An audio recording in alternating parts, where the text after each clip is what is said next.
kingdom work, responding to the needs of the poor, uh, being really thoughtful about tending to the other. Can you give an example of where you have seen those things happen in this time in your ministries? You got one, Andrew? Why don't you go first? Sure. 90 seconds. I'm not sure if this quite speaks to your question, Joe, but leaning into our commitment for racial justice and being an anti-racist community and having folks working in that way. I talked about the resources we've been providing, we're not creating them, but sharing.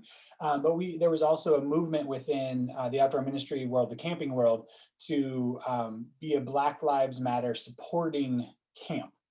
And we got some pushback from some settings, and it was wonderful to see the team I work with all ready to respond, how this is a core to who we are, that this is our faith, we hope this is your faith, this is what we do.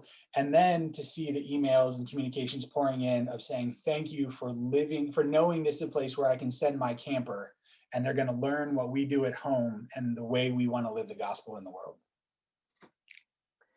When I think about kingdom building, I know I talked a little bit earlier about the tension between mercy and justice work.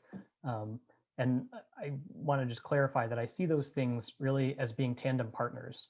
I think it's much easier to get someone to engage in an hour to a volunteer service with our local nonprofit than it is to engage them in a conversation about justice work.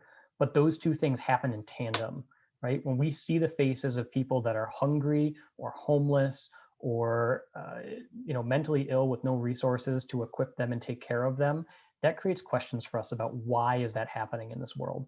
And when we create opportunities for youth to do those things and see that injustice in this world, that then opens the doors for these conversations about justice.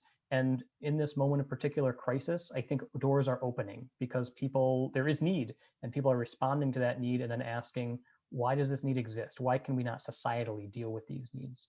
And so that's where I see hope and kingdom building happening in our youth ministries today.